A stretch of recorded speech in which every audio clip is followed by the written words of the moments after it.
What up, y'all? I'm back with another review, and I'm here to review the debut studio album from Electronica entitled A Written Testimony. Now, Electronica is an artist who's been in the game for at least a decade now. He hails from New Orleans, Louisiana, and he's been in the game for at least a decade, and we're finally getting the debut studio album. He's been talking about it for, what, a decade, right? And of course, it was a long wait, a lot of anticipation. I'm sure some of it died down, but niggas gotta realize, at least he didn't like pull a Dre with Detox. At least he didn't pull like Wishbone from Bone Thugs and Harmony. Like Wishbone from Bone Thugs, man. He been talking about the debut solo album for like 20 years. So it's like give J-Elect a break. I mean, of course, more people were anticipating J-Electronica's solo album than Wishbone from Bone Thugs and Harmony, but at least he didn't pull that. So give him a bit of a break. Now, this is a 10-track album that's like, what, 40, 44 minutes long? With features a lot. It's almost like a collab, like half a collab from Jay-Z, honestly. But it is his debut studio album, just a lot of features from Jay-Z, Hove, and The Dream's on here like twice as well. Travis Scott's on here. But let's just go ahead and get right into this, though. The first track, The Overwhelming Event, where Minister Louis Farrakhan is provided his commentary, telling us that the Honorable Elijah Muhammad taught black people taught that they were the lost tribe of Israel, and that God would deliver us and the end of the current world and bring forth the new. This track was produced by Electronica. Or I don't want to say track. I mean, it is a track, but it's not like there was any rapping really. But the production was handled by Electronica. The next track, Ghost of Soldier Slim. Another intro from Farrakhan here, which then leads to Hove and Elect being on the mic. Elect produced this too. Just talking about, freaking Jay had me when he talked about next time that you bring up the God, you're going to respect us.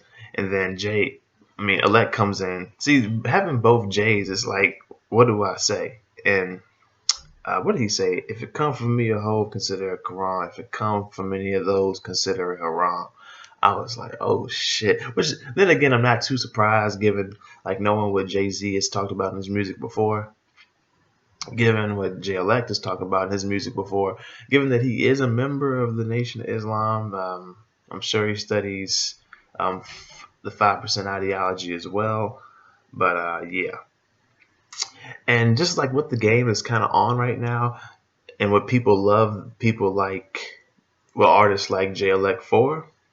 But even though they don't really mention his name like that, Jay is talking about how he was already on there in the first place, which he has been really. So he's not lying there. The next track, The Blind, and featuring Jay-Z and Travis Scott. This beat is banging. It's almost like a tribal beat.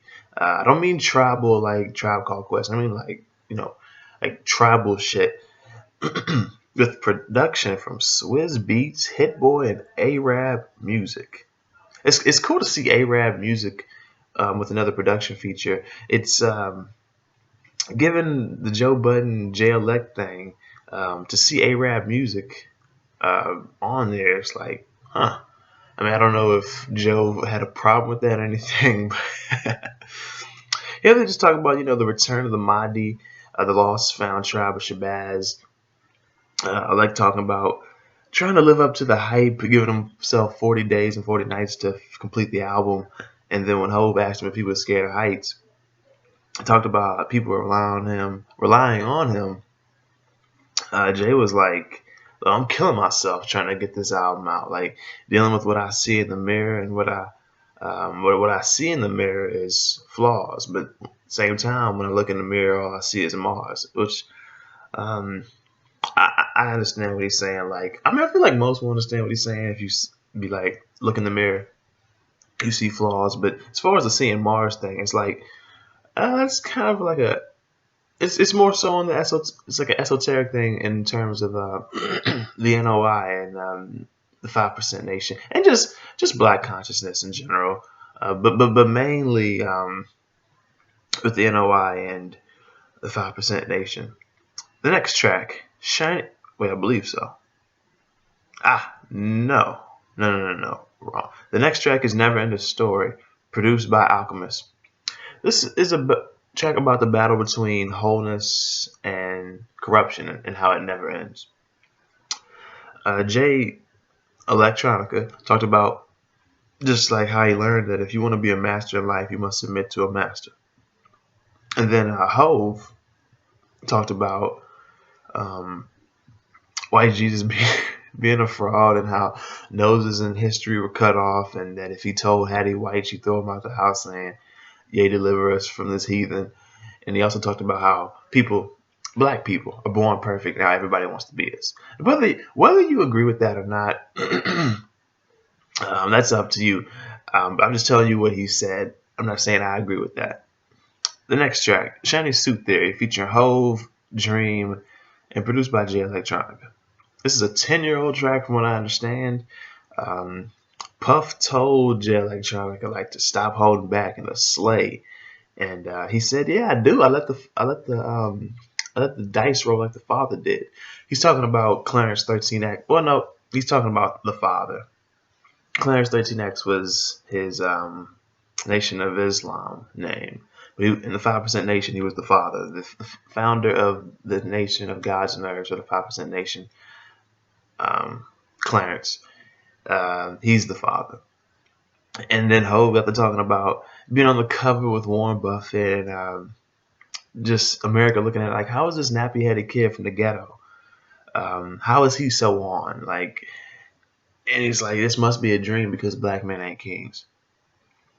And Elect on the chorus talking about being higher than most will ever know and packing all the sins, wearing them to the shows and then letting them go. I really feel that, just packing up what's got you and then just burning it off, sweating it out, just letting it go, working it out. The next track, Universal Soldier. This beat reminds me of Pound Cake by Drake, featuring Jay-Z, actually. So for Hov to be on here, it's like, wow. It's surreal, kind of. Electronica produced this as well. From peasant to just talking about going from being a peasant to becoming what you were all along in the first place, a king. Talks about the teachings of Elijah Muhammad and just talking about praises being due to Allah for the platform that he has to express himself. Next track, FluxCapacitor, produced by Jay Electronica, featuring Hove again. What does Hove say here? You backstabbers gonna turn me back to the old Jay. He's not who you want to see. He's not as sweet as the old Ye. I was like, oh, okay, all right. It's kind of, you know what? It's kind of weird because Kanye's on. He's very on his religion, like a Christian thing right now. And for Hove, how there's a beef between them or whatever right now. For him to be on a Muslim thing, it's like, of course it would work. Of course it would work out like that. Of course, not trying to say anything, but it's like, you know what?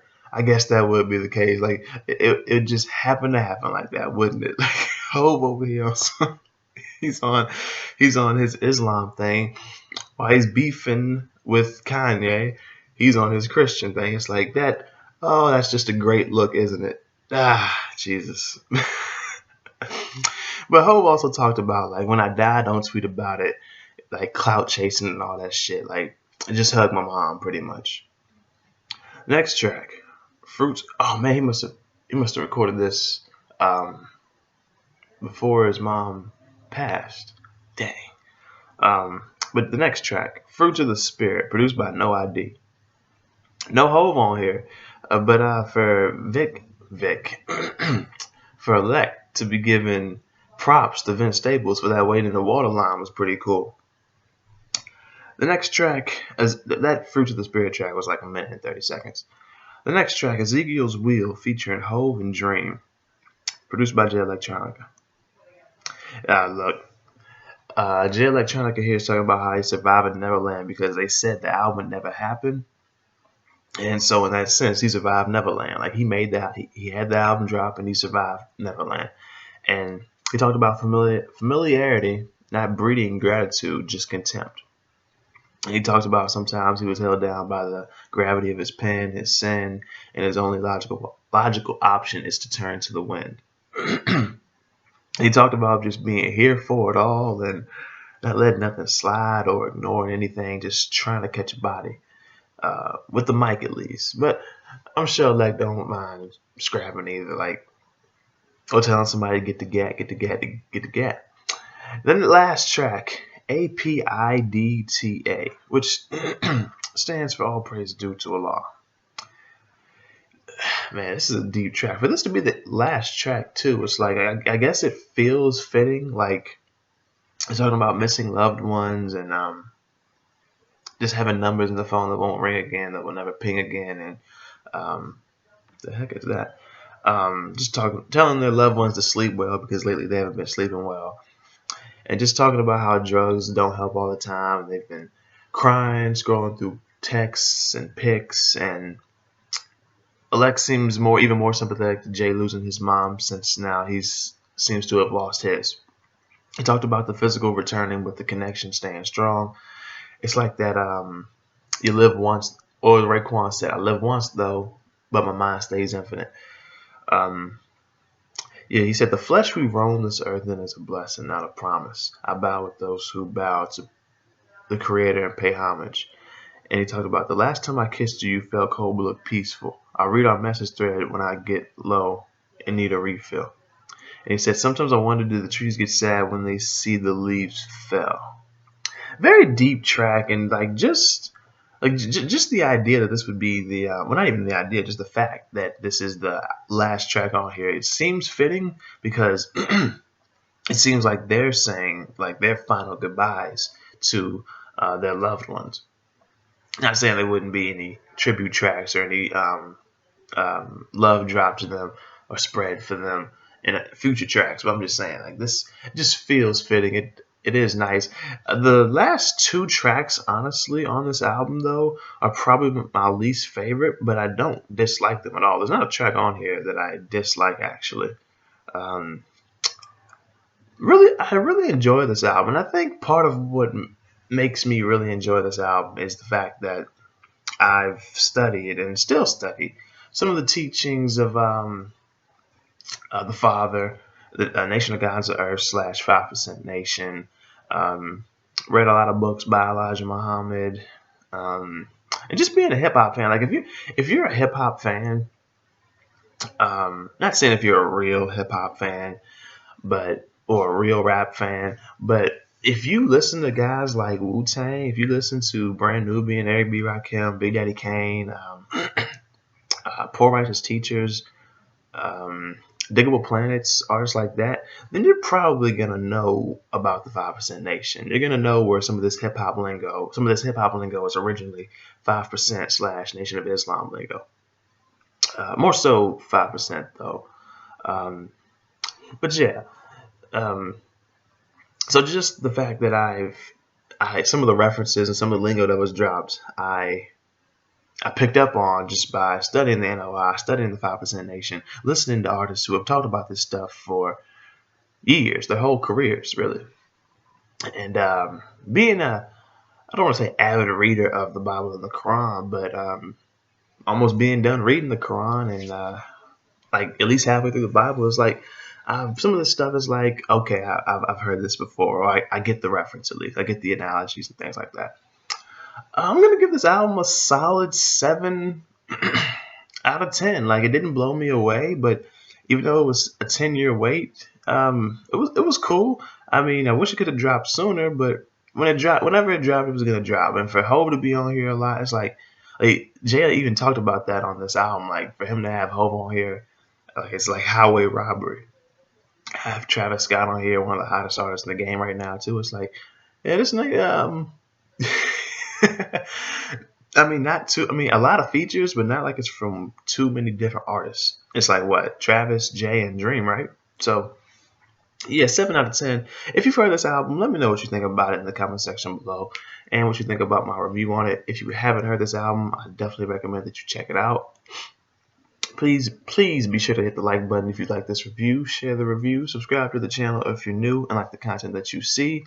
And yeah, if you haven't heard this album, like I said, I definitely recommend that you check it out. And when you check it out, come back. Let me know what you think about it and what you think about my review on it. And that's pretty much it. Thank y'all for watching, and I will see y'all next time.